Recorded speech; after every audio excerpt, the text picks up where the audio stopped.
After centuries of armed conflict, the world was plunged into an abyss of nuclear fire and radiation. But it wasn't the end. Welcome to a swinging place I know called the Capital Wasteland.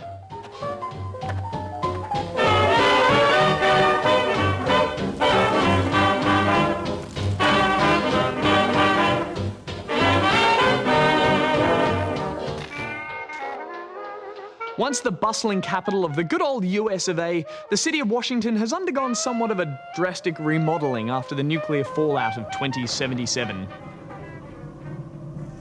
And while war never changes, things in DC certainly did.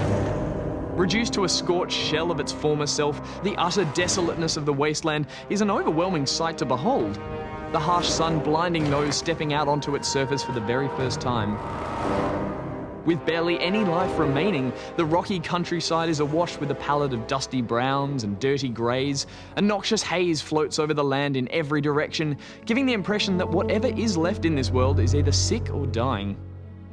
Scanning the horizon feels utterly hopeless, with nothing more than rubble and wreckage stretched as far as the eye can see, your only real guide being remnants of old road or tall transmission towers. Soon, however, distant outlines of structures and townships begin to appear, signposting that somewhere, somehow, life found a way.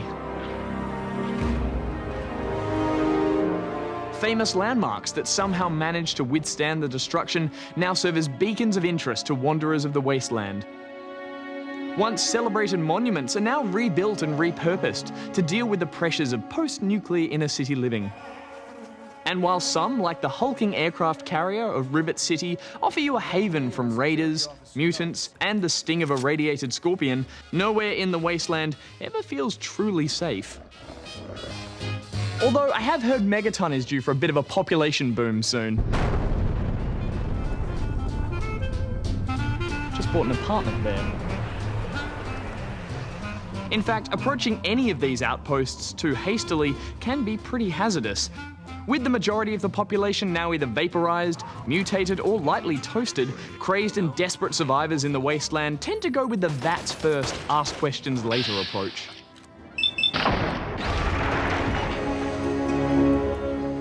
An incredibly useful tactic to apply yourself, especially if you're considering taking the subway. And if it's not the locals who are looting your body for caps, even your diet can lead to your demise in DC. Chowing down on strange meat and mutt fruit might keep you alive, but can leave a rather rad taste in your mouth. Even more important is the search for clean water.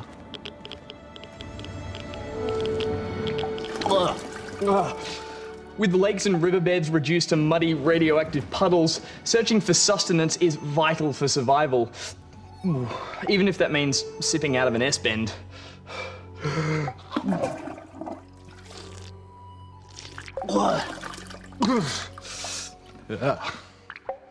Despite all this detritus and danger, what's left of the world up here in the Capital Wasteland is still exciting to explore, especially after years bottled up in an underground vault. And with a bit of gritty determination to survive, it's possible to make good on the freedoms afforded by a little nuclear fallout.